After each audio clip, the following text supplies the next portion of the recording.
What's going on, Packer fans? Welcome back to an all-new co-branded episode of the Pack a Day podcast, along with Packers Wire. I'm once again joined by my good friend, Paul Bretl. You can follow him on Twitter at Paul_Bretl. You can follow me at Andy Herman NFL. We waited to record this podcast until the end of the Brewer game. We wish we had not.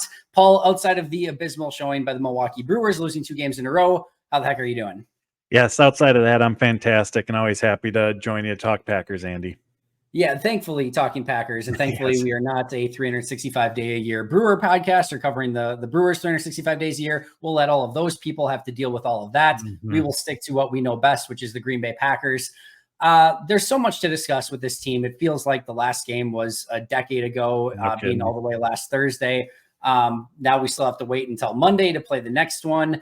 It was a little bit of a burn the tape game, and unfortunately you can't get that taste out of your mouth and just immediately play another game. Of course, we've got to wait as many days as we needed to watch to finally get to Packers Raiders and get a fresh opponent. But at the same token, it felt like Green Bay probably needed a little bit of a reset after those past couple games, maybe get some guys healthy. I'll just start off with, how are you feeling about this team after 4 games? And, do you feel like they maybe needed a little bit of this rest here?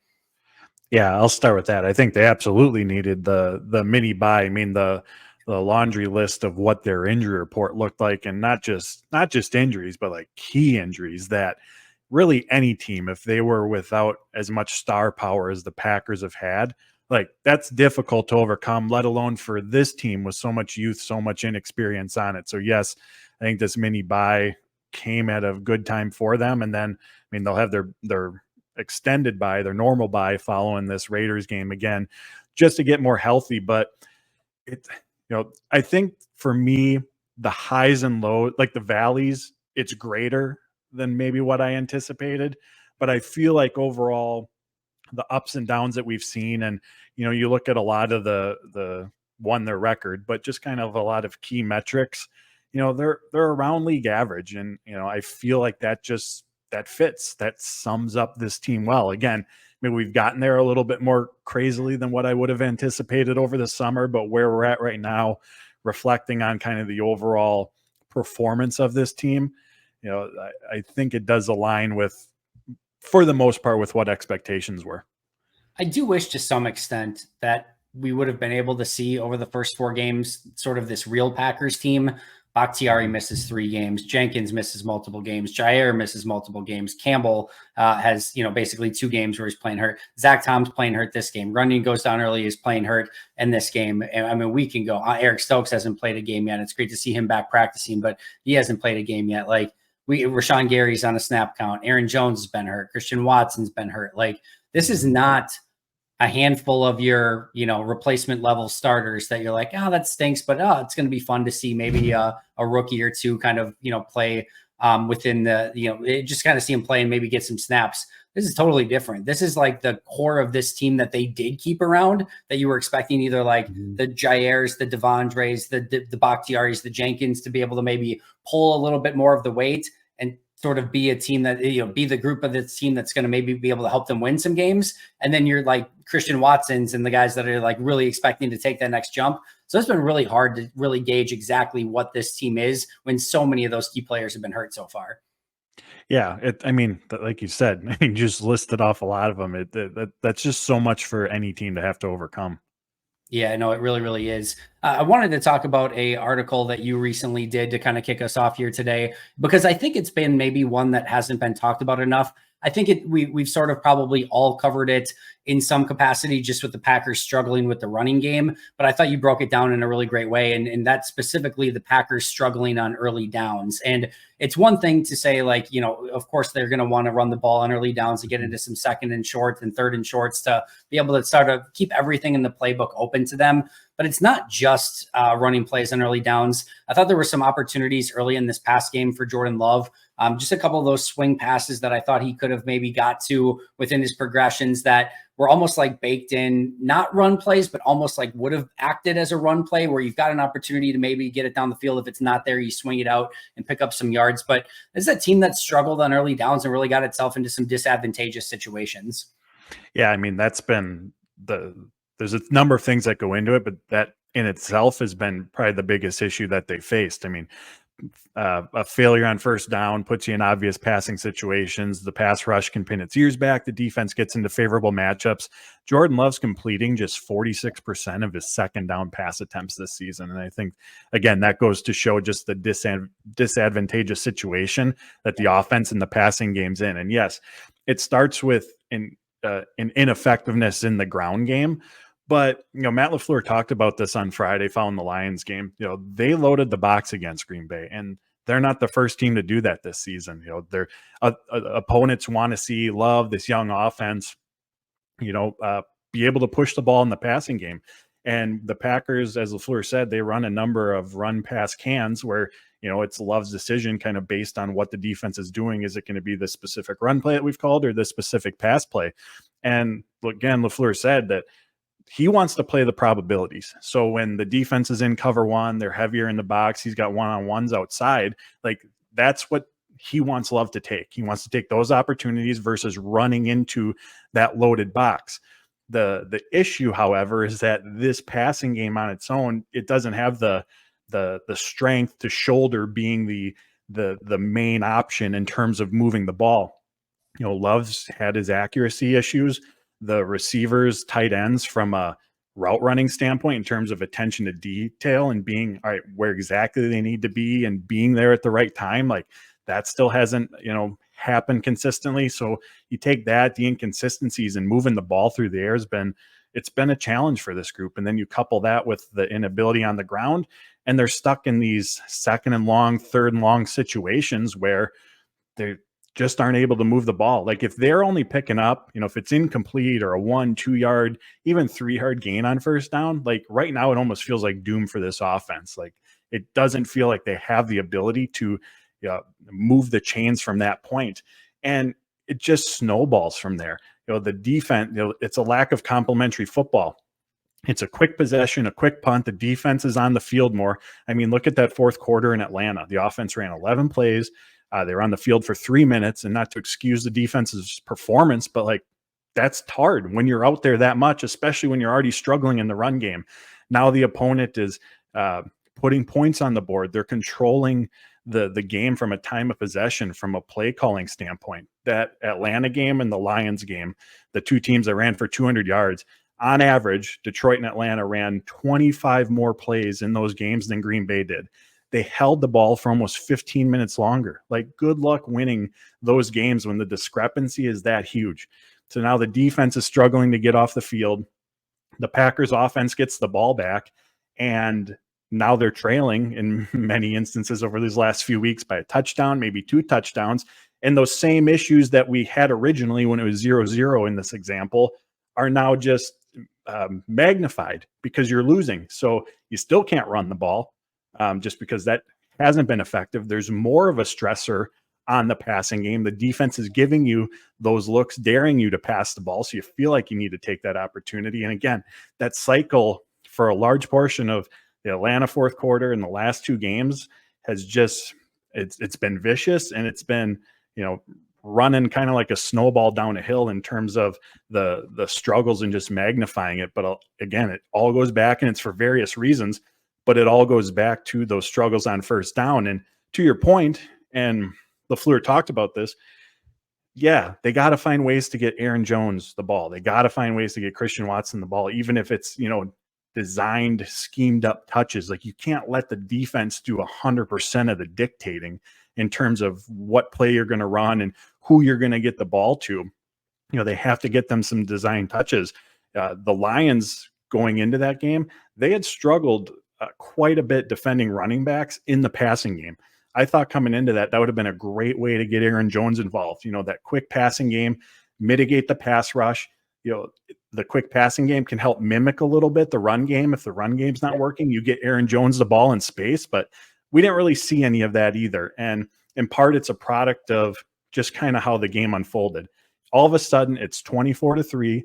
The Packers have run 11 plays. They haven't been able to they haven't had the opportunity to even get the ground game going. For a LaFleur offense where the passing game builds off of the run action, like, you can't do that with just such that small sample size over a few drives. The concepts that build off of each other from quarter 1 to 2 into the second half, like, None of that is able to get going, again, because of that inability of first down. Again, it's just a massive, it's a snowflake at the top of the mountain. We're struggling in the run game, and then woof, here's where we are. Yeah, there's been times where Green Bay has had a good enough pass offense where it's never ideal, but you can be one-dimensional. Green Bay's one dimension right now isn't good enough to cover up for those deficiencies. And the last thing you want to do for any young quarterback, and yes, it's not a rookie, I get it, but for any young quarterback who's starting his fourth, fifth game in the NFL, you don't want to have them carry that entire load and just have to pass over and over and over again. And certainly you don't want to be in disadvantageous positions where you're down 17-0 to the Saints, where you're down 24-3 by the time you get to like your 13th play on offense against the Lions. You're just asking far too much of a really young quarterback and a really young team to try to consistently come back from those sort of situations. And as you mentioned, it starts off like, all right, they're struggling to run the ball a little bit, but it becomes this huge thing where you're really, plaguing the rest of your team because you can't have any ball control. You're not being able to consistently get first downs. Like we've been talking about, like, man, it'd be great to get Musgrave more involved, and you'd like to see Jaden Reed get a couple more catches. You'd love to see, so-and-so, well, Aaron Jones see the ball more. All of those things are true. Pick up a freaking first down and everyone's going to start seeing the ball more because you're going to have the ball more and you're going to run 15 to 20 more plays a game, which is going to get Musgrave 3 and Jones 5. And everyone's going to, be fed a little bit more. So yeah, I do think that is a big piece of it. I think they've got to figure out by hook or crook some way to run the football. And you know what, if they have to use a little bit more deception, if it has to be Jaden Reed on jet sweeps, I don't care, but you've got to figure out some way to run the football and get some yardage, because you can't live in 2nd and 10, 3rd and 10 and expect this offense. I think they've actually, in some ways, this passing offense has outperformed my expectations considering that they haven't been able to run the football at all. I was just going to say, given everything that we just talked about and the issues that they're experiencing, the fact that they've been as efficient as they have been in the red zone, where you're already in a condensed part of the field where passing the ball because of there's just less space is more difficult. They've actually been really good there. And I think in that part of the field, we've seen more of those design touches for certain players that we talked about. We've seen Jordan Love be able to extend plays in that part as well. And play action has been effective for him as well, even though the run game as a whole obviously hasn't been working as we all know. I think that goes to show that, again, you need the runway to do so by getting first downs. But even if you're not ripping off 6-7 yard chunks, if a defense thinks you might run in a certain situation, that play action can still have the effect that you want, even if you're not seeing the results on the ground that you want. Yeah, go back to that Christian Watson interception. I don't think the linebacker cared about the run all that much on that play. He took like a false step forward and then immediately started dropping back into his zone. Like, if you had a running game that was gashing your opponent, that linebacker is committing far more to that running game than what he had to on that pick where he tipped the ball and obviously the safety intercepted it. So I think it is starting to have an effect on everything. And I don't think teams are giving as much credit to the play action as maybe they once were. And I think it's only going to get worse if they can't, if they continue to be one dimensional and can't find any consistency in the running game whatsoever. I want to talk about the other side of the ball really quick, because I know you, I believe, wrote about this, but I feel like it's starting to get a little bit more in the know now. I know I've talked about it. I think Aaron Nagler tweeted about it and maybe talked about it on a show this week too. But the edge rusher position has been, I think, a little bit covered up by the great play of Rashawn Gary when he's been in the game. We still haven't seen that snap count ramp up. He's primarily just a pass rush specialist at this point. But to me, this is one of the more disappointing positions for Green Bay so far, because you looked at it going in and you're like, all right, Gary's going to take some time to get back and probably get back and, maybe playing full time, the rotation, whatever it might have been. He's, in my opinion, exceeded expectations so far for where I would have expected him to be through the first 4 weeks of the season. But Preston Smith's next play might be his first real big play of the season. He's done some okay work in the running game, but it hasn't been consistent enough, at least for my liking. And Egbari was sort of the darling of training camp and preseason, looked like he was going to be ready to take a step. He's been really, really tough, rough. Like, it's not been good in the run defense, and he hasn't exactly made up for it enough as a pass rusher. LVN is raw. I think we saw some flashes, and then the arm injury happened, and I don't know if that affected him or what, but I thought this last game was probably his most nondescript game, and you can tell he's still sort of figuring out the NFL and waiting for the game maybe to slow down for him a little bit. Justin Hollins hasn't really brought anything to the table, and Bretton Cox has played one play. So you looked at it on paper, you're like, man, six edge rushers. You probably only activate 5 on game day, but you've got good depth. You can rotate these guys in and out. But the truth has been the 20 or so snaps that Rashawn Gary plays usually pretty darn good. Outside of that, it's kind of been a big question mark. Yeah, 100%. I mean, and first, Gary's just on an absurd level right now. I know PFF's numbers, he's leading the league in this. He's getting a pressure on once every 3 snaps, which is just, again, a ridiculous rate. He ranks 75th in total snaps, pass rush snaps amongst edge rushers, but he's 13th in pressures. Again, just he's been so dominant. On the flip side, that win rate metric, LVN is the next best Packers edge rusher, who ranks 79th. Everyone else is near the 100 mark in terms of pressures. I think Preston Smith is second with just 7. And I think that ranks around the 70th again amongst edge rushers. So they have not been productive. They have to improve in that area. But I think, and what I wrote in the article as well, was part of it's just the struggles that they're having in the run game. One benefit that Gary, he's on the snap count, but when he's out there, he's in obvious passing situations. Like the other players, because the Packers are struggling against the run, the offenses in second short and third short, you can't necessarily just pin your ears back. You got to be wary of playing both the run and both the pass. And that takes some of the bite away from a pass rush group. 3 of the 4 quarterbacks that the Packers have faced this season, they all do a really, really good job of getting the ball out of their hands quickly. And that's magnified when you're in, second and short, third and shorts, because you can live that way with quick completions, getting the ball to the guys in space. When it's second and long, third and longs, you got to, wait for some longer developing routes to take place in order to try to get past the first down sticks. Gives the defenders a little extra time to get there as well. So again, not absolving the edge rusher room of their overall play. They have to improve in addition to Gary to join him, of course. But I think it is also a product of the issues that just the team as a whole has had on the ground game. I think I was going to talk about this more if maybe we get to talking about the run defense later, but I think this team needs to fix their rotations on the defensive line, and more specifically, maybe at edge rusher. And this is a difficult conversation to have because everyone wants to be in on the obvious passing downs when that's like the money down and you can go get after the quarterback. And I'm sure Preston Smith and LVN want to be in on those plays as well.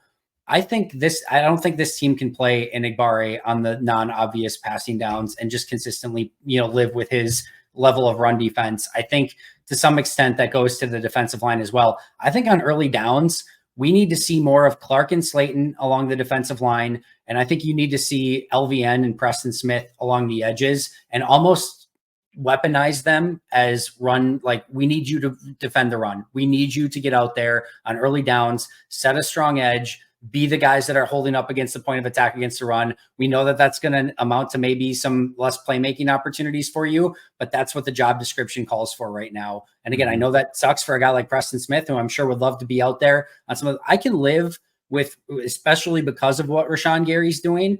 If that means that Rashawn Gary, Enigbare, Devontae Wyatt and Carl Brooks need to play the obvious passing downs, and you have to live with those 4 just being more of your pass rush specialists, and that maybe doesn't, maybe it's not as great because Clark's not out there, and maybe you'd like to rotate those guys a little bit more. So be it at this point. I don't think Enigbare and Wooden and Brooks and even Wyatt to some extent and Hollins, I don't think that those guys can live as much on the obvious rundown. So I think the rotations have been a little bit too loose, and I think they need to sort of make those guys a little bit more focused in a specific area, focus on what they do well, and then let the other guys cook on pass rushing downs. Because if they just keep rotating willy-nilly and don't have a plan for stuff, that's how you end up with the goal line situation where it was 1st and goal from the 8.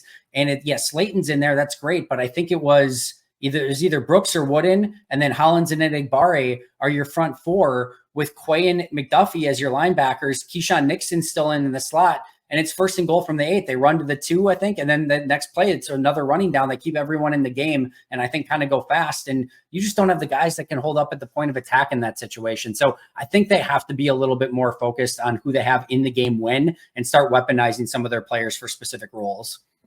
Yeah, I think that's a great point. I mean, going back to the offseason and looking at just the run defense unit, specifically the interior, I mean, that was the big question. It's like, who's going to defend the run? You have Carl Brooks and Kobe Wooden, who are known pass rushers coming out of college. And also, there's just a transition going from college to the NFL, specifically with run defense. It's one thing to say, hey, pin your ears back and just go from point A to point B and get the quarterback. It's a whole nother thing with run defense. And I know Devontae Wyatt came on strong at the end of last season, but that was as a pass rusher.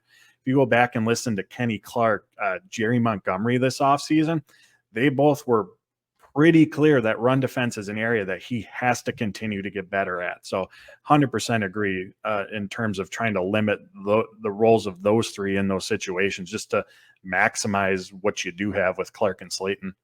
I brought this up to Justice Mosqueda as well. I don't think he liked it as much as I liked it. So you can feel free to crap on my idea as well. I kind of want to see potentially Carl Brooks used as a big edge rusher like he was used in college on run defense too. You know what? Give it a shot at this point. And I think it's at some point you just need to start throwing some crap against the wall and see if something can fix it. Whether that's bringing up Jonathan Ford to play 15 snaps of run defense, whether that's playing Carl Brooks as a big, 280 whatever he is pound edge rusher like he did at college, and just to set the edge and be a bigger player there. Like, I don't care what it is at this point. I just think you have to start trying some different things because as they've kind of alluded to, the definition of insanity is doing the same things over and over and keep giving up 211 yards exactly to the opposing team, and or 211, 27, whatever it was. But yeah, they've got to try some things at this point, and I'm all ears for any ideas at this point. Yeah, I mean, I'm all for that. Again, I'm at the same thought process as you. We're kind of at the point of like, well, why not? Let's try something different just to see if something works. All right, let's bring it to our weekly offensive line musical chairs conversation. We've got potentially Elton Jenkins back, potentially John Runyon Jr. out. I don't want to make too hard of declarations on either of them when it was only one practice and a lot of things can happen through the course of the week. It was great to see Runyon practicing Jenkins practicing earlier this week. It doesn't necessarily mean that Runyon's going to be out just because he was with the rehab group. There's a lot of time left before Monday's game, but let's just play it out and say Jenkins can go and Runyon cannot. Let's just say that's the offensive line this week. I think it's probably fairly clear. I think that Rasheed Walker is still going to be the left tackle, although there may be some, debate there, but I'll still say Rasheed at left. I think clearly Elton's your left guard. I don't think you're messing anything with Myers. He's like your only healthy guy right now. So I think Myers stays at center. And then things start getting interesting because Newman has been not great. It's now right guard instead of left guard. So maybe do you try a Sean Ryan there instead of a Royce Newman, or do you stick with Royce Newman? And now, since it is the right side, since maybe you don't have to switch Zach Tom from right side to left side, do you maybe now consider Zach Tom at right guard with Yosh Nijman at right tackle? So, Paul, the floor is yours. How are you musical chairsing this offensive line this week? For me, I think we got to keep Zach Tom at right tackle. I think he's just been too good there, especially in pass protection. And in terms of, again, we know the Packers want to win as many games as they can this season, but from a evaluation standpoint on where we're going in 2024 and beyond, like, he is the right tackle moving forward. And I think, especially as a young player, just giving him that stability, I think can really, really go a long way, even though we know he has the ability to move inside if needed. For me, and I wrote about this, kind of what we were talking about, wrapping up the defensive side of the ball with Sean Ryan. I'm at the point of like, why not? When, again, you're looking at what the alternative is Royce Newman.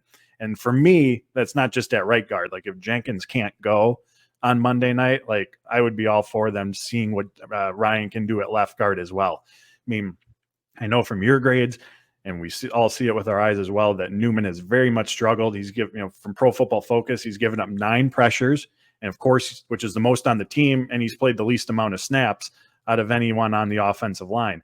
Again, by their grading system, not the be-all, end-all, but typically if someone's playing well, it reflects that. If they're playing poorly, it reflects that. He ranks 67th out of 76 guards. And Sean Ryan, he's a third-round pick. He's a top 100 pick only in his second season. He has no NFL snaps. rookie season obviously went horribly. Even before the suspension, like he was a healthy scratch on most Sundays. Like it was not a great start for him. But again, going back to that, we're in that evaluation year. What is he? What is his role? Is there a role moving forward? Because this is already a position, the interior offensive line, where it's not like there's a ton of depth on this roster. We think of the offensive line depth, but that's the tackle spot. Looking ahead to next offseason, Royce Newman might not even be on the team this time a year from now. John Runyon's a free agent. Like, is Sean Rhyan a potential someone who in next July and August could compete for playing time? Is he a solid backup off the bench that we have to rely on, or is he someone who might not be on this team either? Like, you got to figure that out at some point. And if based on, obviously they know way more than we do from just seeing him in practice every day, but if they already know, like, oh, he's not going to be that guy, then why is he on the team? Like, if he cannot get snaps right now over Royce Newman because the Packers just know that he's not ready, like, is he ever going to be? That was kind of my big thing. Like, if it's not now, when's this opportunity going to present itself that he can get on the field? And that's why I said, if that's how they truly feel, like, they should probably be looking for someone else right now to, be that depth along the interior offensive line. So that's where I'm at with this whole situation. Again, he's a second-year player, top 100 pick, no NFL snaps, and I get why up to this point. But again, if the alternative right now is Royce Newman, who is very, very much struggling, and again, I don't know if Ryan might be worse. I have zero clue. Again, we got to see him, but again, I just want to see them try something and just figure out, all right, where does he fit, if at all, into any sort of future plans that might consist with this offensive line. If he goes out and he absolutely blows and he's worse than Royce Newman, you still learn something. You still there's a value in learning that, because everyone might think from time to time that, like, oh, this guy in practice, he's just not getting it. It's not clicking, whatever the case may be. But like, sometimes players are just gamers, and you go out like Anders Carlson. Yeah. Anders Carlson's a phenomenal example. I think you wrote about this as well, but like, the guy couldn't make a kick in practice, like through training camp, everything. Lights come on, it makes every kick. Like, I don't know how to explain that. Some people just get in the game and it clicks, and some people are poor practice, players and have poor practice habits, and they get in the game and all the adrenaline gets going, and like, you just get more focused. I don't know why it is. It just is with some players. So maybe he's not great at practice, but maybe he goes out at left guard in actual game situations and just balls the heck out, or at minimum plays even slightly better than what we've seen from Royce Newman so far. But if he doesn't, if he's brutal, if he's terrible, if he's sucked, whatever, you still learn something. You still got an evaluation. And for a team that is in an evaluation season and they want to get a look at all these players and they want to see if Sean Rhyan can be a player that might be able to play for them in, some in the future, compete for starting spots, get that evaluation. And even if the evaluation is bad, you at least have it. So I'm with you. We've seen Royce Newman. We know exactly what you're going to get. There's 0.0% chance that all of a sudden it just clicks for Royce Newman next week, and it's just like, man, that guy's a really good guard for the rest of his career. I would love to be wrong. I will happily be wrong if that ends up being the case. But I think we know what Royce is at this point. We have no idea what Sean Rhyan is. And like you said, there's nothing to lose. Give it a shot, see what happens. And if he's worse than Royce Newman, if he does end up being worse than Royce Newman, all right. See, that's done. It's over. Like, you don't need to make any more evaluation after that point. Find the next guy and start going in a different direction. Yeah, 100% agree. And for what it's worth to everyone out there, I thought that Rhyan was the more consistent player of the two during training camp this summer. I think what you would get with Rhyan, I think you'd get a much better run blocker with Sean Rhyan than you would have Royce Newman. In fact, he might be like one of the better run blockers right now on the team, because I thought he did run blocking pretty well in preseason.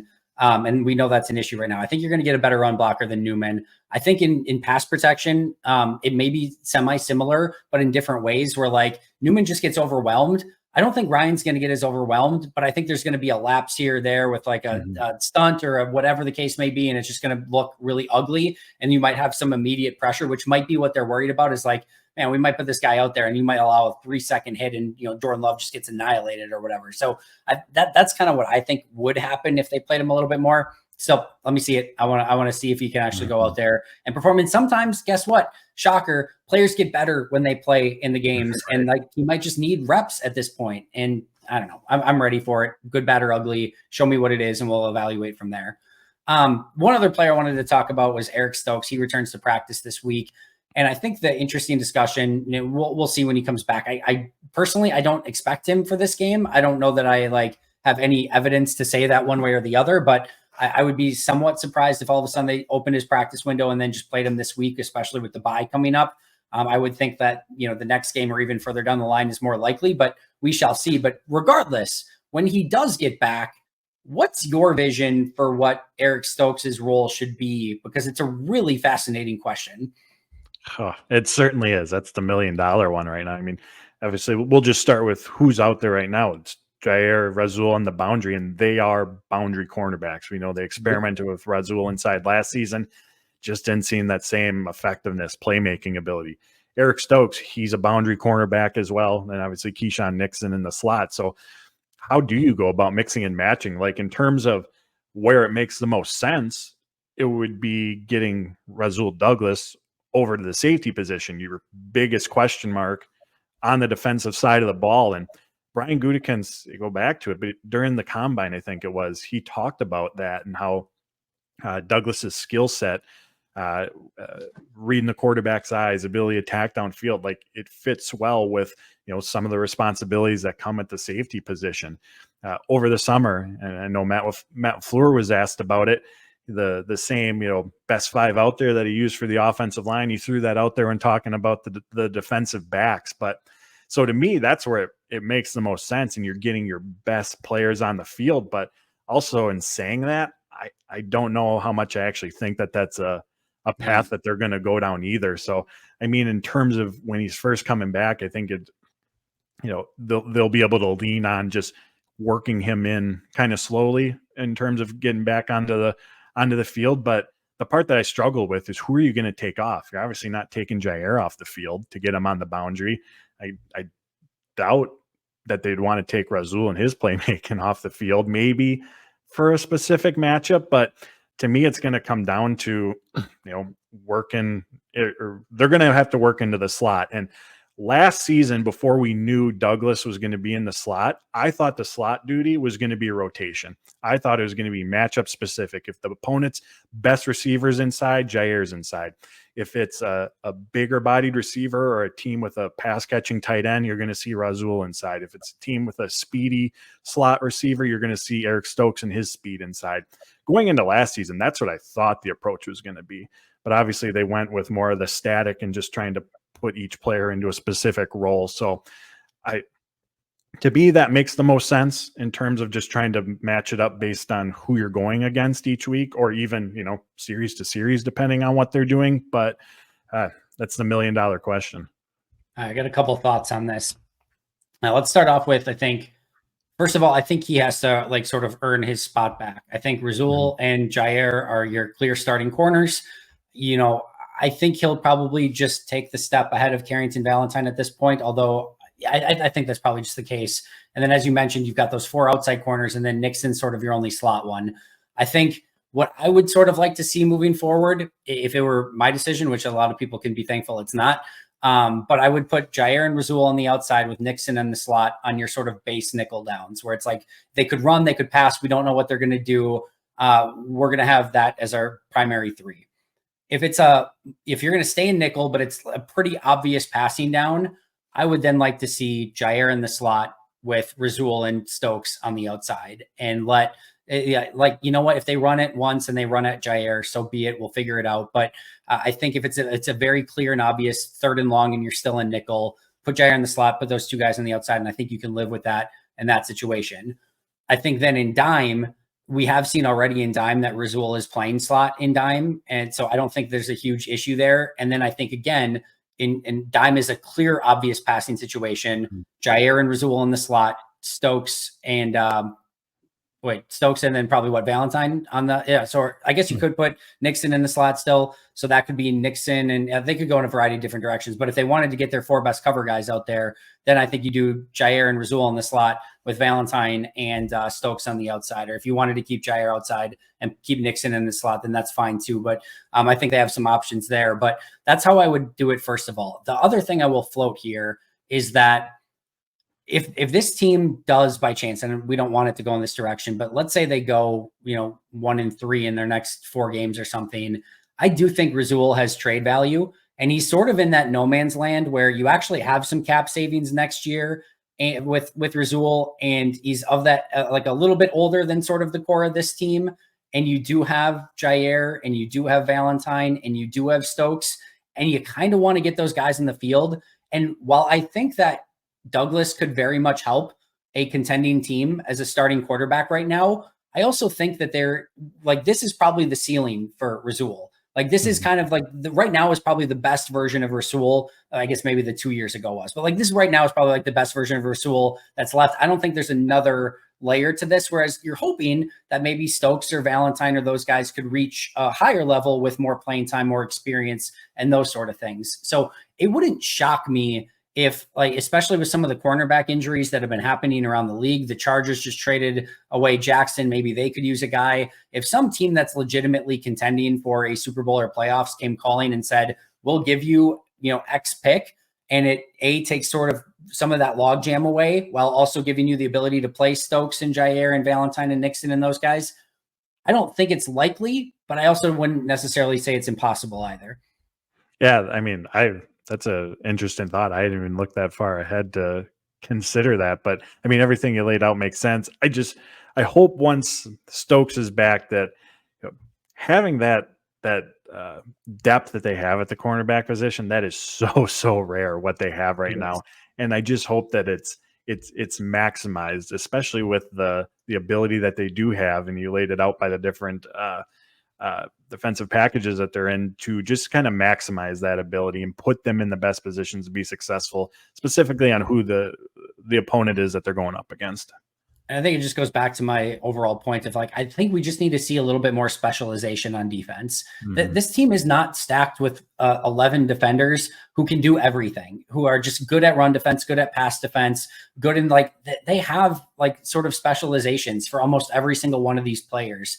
And I think they need to utilize that a little bit more, because I think as some of these players as like platoon players can be really freaking good if set up in the right situations and scenarios. I think just far too often, like, a lot of these players are just put in positions that isn't their 1A specialty. And it comes to, like, you see it. It happens far too often where they're just not necessarily put up in a situation where they can succeed. Speaking of specialization, before we get out of here, I do want to ask you about the special teams, because Rich Bisaccia said the special teams remains a work in progress. I said the other day, I don't think that's good enough. And I know that this has been a 3-decade-long special teams issue. So like coming and fixing it in like a season and a quarter is probably not the easiest thing in the world. And I do have some respect for that. I get it's not an easy job. I also get that Anders Carlson is rookie kicker, kicking pretty darn well right now. I get that his punter is his first-time NFL punter, Daniel Whalen, has done a pretty nice job so far. So this isn't the complete dumpster fire, unmitigated nightmare that maybe we have seen in some seasons past. You have an opposing team's punt return for a touchdown already in the first 4 weeks of the season. You had a boneheaded Quay Walker penalty that basically, sealed your fate. It was probably already sealed, but completely sealed your fate in that game. You've had some really bad penalties. You've had Keyshawn taking it about 9 9/10 yards deep from the end zone and getting it back far too many times, not out to the 25-yard line. There's just been far too many mistakes for the special teams. And to me, second year, Rich Bisaccia, probably highest paid special teams coordinator in the league. A lot of players on this roster that are special team specialists. To me, that's just not good enough right now. Yeah, it hasn't been. I mean, they have the special teams unit alone has 10 penalties through these 4 games. You already mentioned the punt return they gave up. Jane Reed, I know he's had at least one muff punt. The delay a game on the field goal attempt at the beginning of the Atlanta game. And then the Keyshawn Nixon on the kick returns. Like, I know we all love his aggressiveness, but he's either got to let the ball go or the blocking has to greatly improve, because for all the reasons that we spent on at the beginning of this offense cannot be starting at its 15-yard line. And in the Detroit game, it felt like it was even closer to the 10-yard line was their average starting field position, between Nixon not getting to the 20 and then a penalty coming in after. So all of those things have to improve. And in addition to Bisaccia saying is a work in progress, he talked about how there's just been a lot of movement within the different units of the special teams from a personnel standpoint. But the head scratching part with me is that while this is a young Packers team overall, 8 of their top 10 guys from last season in terms of special team snaps are still on the team. Like that unit did not see a ton of turnover like the offensive side of the ball did. And in the Sports Illustrated's annual rankings, they finished last season 22nd, still in the bottom half of the league, but also a far cry from 32nd. And it felt like, because last year they started off slowly as well, but you got it at that point. It's a new coordinator coming in, a lot of young players then as well. But it felt like, especially during that last half of the season, they were playing like a much better unit than 22nd overall. So you take that now in his second season as the special teams coordinator. Again, not a ton of turnover in that regard at those kind of core positions outside of kicker and punter. And yeah, I thought they'd be a lot further ahead of where they are now, because you can see why, especially this offseason. Obviously, it's Bisaccia's fingerprint on the unit, but when you got a young offense, you can see why you'd also want to invest in the special teams unit. Points are going to be at a premium. You want to take advantage of field goals and extra points. Winning the field position battle goes a really, really long way, and they just have not done that consistently. One other point on that, you mentioned Daniel Carlson being a gamer. Basically, that's what he's been up to this point. Or Anders Carlson, sorry, got the Raiders. Not a million times. Being a gamer. And I go back to after he was drafted, there were 2 things that Rich Bisaccia kept going back to and talking about him: his big game experience from his time at Auburn and his mental makeup. And I think mental makeup in particular we saw throughout the summer, because he would go 1 for 6 in practice, but he'd turn around and go 6 for 6 the next day. Like his ability to bounce back, his ability to have his best performances when it matters most, when the lights are bright, like he's done that up to this point. And it's been really impressive, considering the body of work that we saw throughout the summer and just the complete unknown that we all had in terms of, all right, what's going to happen here throughout the season. And I want to go back to Keyshawn Nixon for just a moment, because we know the playmaking ability that he has, but let's say he has 11 kick returns that go to the 18-yard line. Like, you've lost 77 yards that could have been, out to the 25 if you just let it be a touchback. You lost 77 yards. Even if you house the 12th one and he goes for a touchdown, that's a big play. That's an explosive. You're probably even still willing to take that. You still lost two net yards in the entire situation by like, if 11 of them go to the 18 and the 12th goes to the end zone, it's still 2 yards under expected if you just let it go to the 25-yard line every time. So we all want that explosive play, and we know that he's capable of doing it. And there's still a level of excitement when he gets the ball in his hands, but there does need to be, some level of like, all right, if it's this deep and you have to make a jump catch to make it, like, maybe just let that one go. So it's tough. You don't want to take the playmaker out of him. I get it. But at the same token, like you said, this is not a team that's set up to start at the 18 and go, 82 yards every single drive. It's just not going to happen with this team. So there does have to probably be a little bit more of reeling him back in, even if, again, it might take away some of the explosiveness that can happen from time to time. Yeah, 100%. I mean, we talked about the impact of a lack of complementary football, and the special teams has included that as well. I mean, when they're starting at the 10-yard line, they having the 3 and out. Now the opponent's receiving the punt around midfieldish or whatever it might be. Again, all of it has a trickle of down effect negatively in this example, but all of it impacts the rest of the game. If it were up to me, I think I would probably just have the offense, defense, and special teams play better. And then I think everything just fixes itself. So that's just me, though. Paul, what's that? I was going to say they should try that one. Yeah, they should really try it. I don't know why they haven't. It's ridiculous. Fire Joe Barry. I'm just kidding. Paul, great stuff as always. Where can we find all of your incredible work and plug some of those great articles that you've been putting out? Yeah, I appreciate it, Andy. You can find all my work over at Packers Wire, including a number of the articles and topics that we discussed today. Also, hit subscribe over on YouTube. Channel name is Paul Bretl. Yeah, make sure to check that out. He does awesome work on the YouTube channel, Packers Wire. He's all over the place. And again, obviously you get it here once a week, but you're going to want to be checking out all the great stuff that Paul's putting out far more often than that. So make sure to do so. You can follow me on Twitter at Andy Herman NFL. Of course, follow the podcast at Pack-A-Day Podcast. That's going to do it for Paul and I today. But until next time, and as always, go Pack Go.